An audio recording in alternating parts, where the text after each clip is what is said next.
واليقين ورجاء ما عند الله من الثواب للمنفقين. وآتى المال على حبه، ويقول جل في علاه: وآتى المال على حبه لمن؟ لذوي القربى واليتامى والمساكين. لذوي القربى بدأ الله سبحانه وتعالى بالقرابة، فإن القريب أحق بمعروف قريبه، إذ أن عطاء الأقارب يسبب صلة الأرحام وارتباط المجتمع، فإن الأسرة وتنظيمها هي اللبنة في بناء المجتمع، فتعطي القريب منك. لهذا يقول صلى الله عليه وسلم: صدقتك على المسكين صدقة، وعلى ذوي الرحم 2، صدقة وصلة. فتفقد أقاربك أخي المسلم، فتفقد أقاربك وسؤالك عنهم وإعطاؤهم ومواساتهم مما يقوي صلة الرحم وارتباط بعضهم ببعض، إذ يشعر القريب أن قريبه الغني يواسيه ويبحث عنه ويضمد جراحه ويسأل عن حاجته، فتزداد القلوب محبة بينهم، والنفوس مجبولة على حب من أحسن إليها. كذلك اليتيم فاقد الأب. قال الله سبحانه وتعالى: وآتى المال على حبه ذوي القربى واليتامى. اليتيم فاقد الأب الذي لم يخلف أبوه مالا، فإن المجتمع المسلم يحل محل أبيه، فكلهم يشعرون أي ذلك اليتيم أنهم أب له، يحسنون إليهم ويمنحونهم من الخير. يقول صلى الله عليه وسلم: أنا وكافل اليتيم في الجنة كهاتين، أنا وكافل اليتيم في الجنة كهاتين، وأشار بإصبعيه الوسطى والسبابة صلى الله عليه وسلم، وفرق بينهما. فهذا اليتيم الذي فقد أباه وحنانه وشفقته وإحسانه وجد من إخوانه المسلمين كل ذلك، وجد من إخوانه المسلمين آباء له يفرحونه ويواسونه ويربونه ويعلمونه ويثقفونه، إذ المجتمع المسلم مرتبط بعضه ببعض، يشفق بعضه على بعض، ويحنو بعضه على بعض، ويرحم بعضه بعضا، رحماء بينهم، كما قال سبحانه وتعالى: وآتى المال على حبه ذوي القربى واليتامى والمساكين. يعطي المسكين، ذلك المسكين الذي لا يجد مالا يغنيه، ذلك المسكين الذي لا يعرف فيعطى، ذلك المسكين الذي يمنعه الحياء من سؤال الناس، كما قال جل وعلا: للفقراء الذين أحصروا في سبيل الله لا يستطيعون ضربا في الأرض يحسبهم الجاهل أغنياء من التعفف تعرفهم بسيماهم لا يسألون الناس إلحافا. وفي الحديث: ليس المسكين الذي ترده اللقمة واللقمتان، إنما المسكين الذي لا يجد ما يغنيه ولا يسأل الناس ولا يفطن فيتصدق عليه. هذا العفيف المتعفف الذي أثقلته الديون والهموم والمصاريف اليومية والتكاليف المعيشية، هذا المسكين هو الذي ينظر إليه، هذا المسكين هو الذي ينفق عليه. عفيف متعفف دخله لا يغطي مصاريفه وحاجاته اليومية، يراعي أمور الناس ويخرج بين الناس مخرج الغنى الواجد، والله أعلم ما وراء ذلك، وآخرون من دونهم لا يعلمهم إلا الله. فقر وقلة مال وتكاليف عائلية أتعبته، هذا المسكين هو الذي يحق لنا أن نبدأ به أو أن نتواصى به، فإن هؤلاء الذين لا يسألون الناس ولا يتعرضون لهم، هؤلاء هم الذين يهتمون بهم ويعطون ما يعينهم، هؤلاء من نهتم بهم ونهتم بهم على تكاليف هذه الحياة. فإن المؤمن إذا اهتم بهذا النوع استطاع بتوفيق الله أن يوطن العلاقة بينه وبين إخوانه المسلمين رحماء بينهم. أما السائل الذي يمد يده شاحذا فإنه يعطى، لأن الله يقول: وأما السائل فلا تنهر. لكن هذا السائل إن وجدنا عليه علامة الغنى وعلامة الجد وعلامة السعة والقوة والنشاط فإننا لا نعينه على كسله ولا نعينه على باطله، نحثه على العمل ونرشده إلى الاكتساب والحذر من ذلة السؤال، فإنه ذلة وهوان. السؤال بغير حاجة ذلة وهوان. يقول صلى الله عليه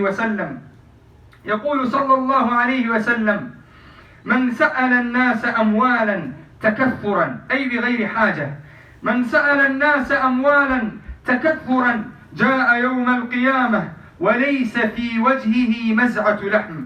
سبحان الله. ويقول صلى الله عليه وسلم: من سأل الناس تكثرا فإنه جمر فليأخذه أو ليدعه. فإذا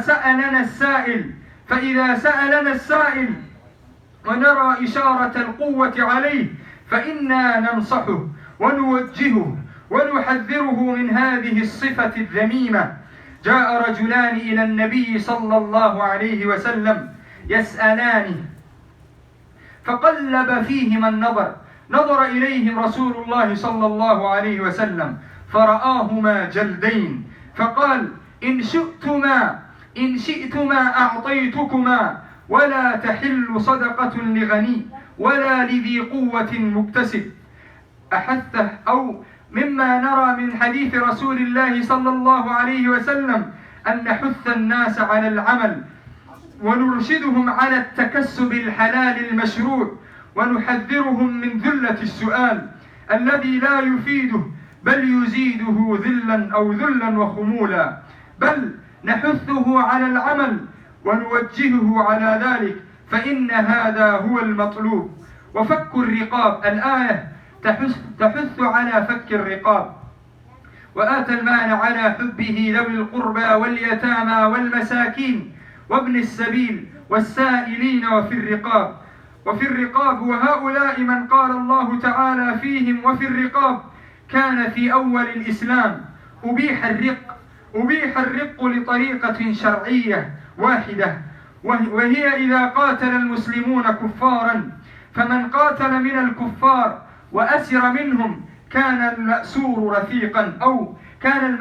رقيقا. ولكن دين الإسلام شرع اعتاق الأرقاء، فجعل الرق طريقا واحدا، وجعل التخلص منه بطرق متعددة، لأنه لم يسترق إذلالا ولكنه عقوبة. فإذا اعتدل هذا المرقوق، إذا اعتدل واستقام، شرع اعتاقه وتخليصه من الرق والهوان. وفي الرقاب أيها المسلم، ثم جاءت العبادات الشرعية، فأمرنا الله سبحانه وتعالى بالصلاة والزكاة، وأقام الصلاة وآتى الزكاة. فإقامة الصلاة من البر، وهي العبادة لله جل وعلا. هذه الصلوات الخمسة فريضة على المسلم في يومه وليله 5 مرات، فيها وقوفه بين يدي ربه وتذلله لربه وإقباله على ربه، ليس ركوعا وسجودا فقط، ولكنها إقبال على الله بالقلب والروح والجسد، ووقوفه بين يدي الله. فهذه القراءة وهذا الدعاء وهذا الالتجاء كل ذلك مما يقوي الإيمان في القلب. واستعينوا بالصبر والصلاة وإنها لكبيرة إلا على الخاشعين. وقال سبحانه وتعالى: أتل ما أوحي إليك من الكتاب وأقم الصلاة إن الصلاة تنهى عن الفحشاء والمنكر ولذكر الله أكبر والله يعلم ما تصنعون. وكذلك الصبر في البأساء والضراء، وكذلك الصبر في البأساء والضراء وحين البأس. ذو صبر، المسلم ذو صبر، المسلم ذو صبر في ضرائه وسرائه. وحين البأس صابر محتسب في البأساء والضراء، لا ينهزم ولا يضعف. المؤمن القوي خير وأحب إلى الله من المؤمن الضعيف. لا ينهزم ولا يضعف ولا يسقط، بل يبذل الصبب في الصبر على القضاء والقدر، وينتظر فرجا من الله سبحانه وتعالى.